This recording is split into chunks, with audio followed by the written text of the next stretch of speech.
লাখ মানুষকে জিজ্ঞেস করেন পিআর কি, তারা বুঝে না। ভাই পিআর কি, তারা পিআর সম্পর্কেই তাদের কোনো ধারণা নাই। আপনি ওই যে কয়েকজন মানুষকে জিজ্ঞেস করে বা নিজের মতো করে একটা নিজের মতটা ওই যে একটা জরিপের ফলাফল হিসেবে চাপিয়ে দেওয়া, এটা বাংলাদেশের মানুষের সাথে অন্যায়, এটা অসমর্থনযোগ্য।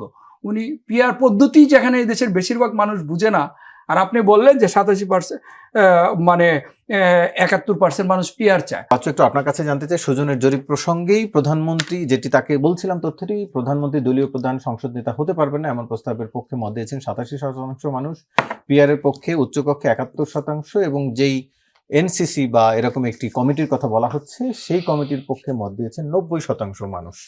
একটু আপনার মতামত দেখেন, জানতে এই চাইছি। জরিপটা ওনার ব্যক্তিগত, এই জরিপের কথা ওই যে আমার সহ আলোচক বললেন যে উনি সেটা সংস্কার কমিশন উত্থাপন করেছিলেন, কিন্তু সেটি না, এই জরিপের তথ্য না, জরিপের তথ্য না, ওনার যে প্রস্তাবনাগুলির বিষয়ে উনি যে জরিপ করেছেন সেই প্রস্তাবনাগুলি উনি তো ওই সংস্কার কমিশনের সদস্য, উনি সেখানে উত্থাপন করেছেন। ব্যক্তিগত কিন্তু প্রস্তাব নয়, এই যে জরিপটা উনি বলেছেন যে কমিশনে উনি যে প্রস্তাবগুলো দিয়েছেন সেটা তো তার ব্যক্তিগত প্রস্তাব না, সংস্কার 87% কমিশনের ওনার প্রস্তাব। জরিপের ফলাফল হলো 87% মানুষ দলীয় প্রধানকে সরকার প্রধানই করেছেন, চায় না। উনি কতজনের জরিপ করেছেন? এদেশের ভোটার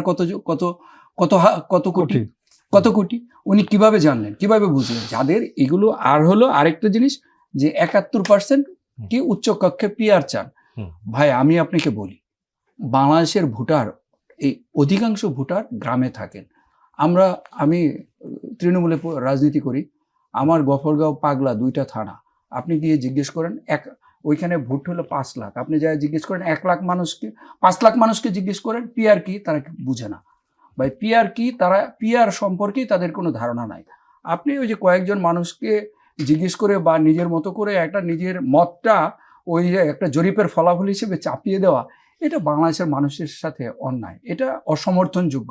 উনি পিআর পদ্ধতি যেখানে এই দেশের বেশিরভাগ মানুষ বুঝে না, আর আপনি বললেন যে 87% মানে 71% মানুষ পিআর চায়, আর সরকার প্রধান, দলীয় প্রধান সরকার প্রধান হতে পারবে না, এই সিদ্ধান্ত কি মানে উনি চাপিয়ে দিবেন, আমি চাপিয়ে দিব, আপনার চাপিয়ে দেওয়ার বিষয়?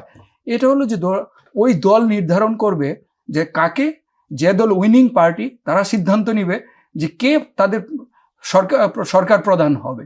ওইটা তো তারা জনগণের ম্যান্ডেট যদি তারা পায়, তারা নির্ধারণ করবে কে সরকার প্রধান হবে, তাদের দলীয় প্রধান সরকার প্রধান হবে নাকি অন্য কেউ। এটা পৃথিবীর কোনো দেশে অন্য কেউ নির্ধারণ করে দেয় না, উইনিং পার্টি ডিসাইড করে যে কে সরকার প্রধান হবে, ওই পার্লামেন্টারি বডি নির্ধারণ করবে।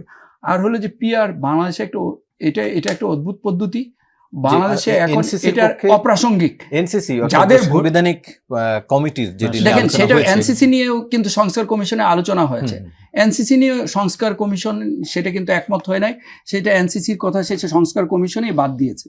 সুতরাং যে জিনিসগুলি অপ্রাসঙ্গিক হয়ে গেছে, যেগুলি আলোচনার টেবিলেই নাকচ হয়ে গেছে, সেইগুলি এখন এখানে জরিপ বা বিভিন্ন কিছুর নামে এখানে এনে আলোচনার টেবিলে বাদ গেলেও এগুলো মানুষের বার্তা, না এটা মানুষের বার্তা না। মানুষের বার্তা যারা বুঝেন,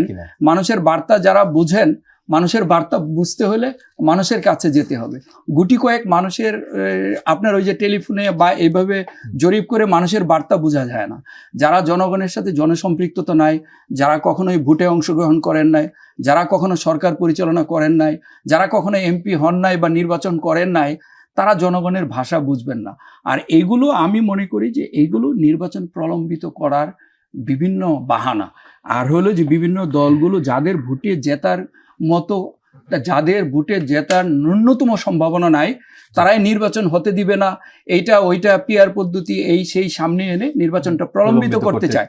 ক্লাসের ফার্স্ট বয় কখনো পরীক্ষা পিছাইতে চায় না। আপনাকে বুঝতে হবে যে কারা নির্বাচন পিছাইতে চায়।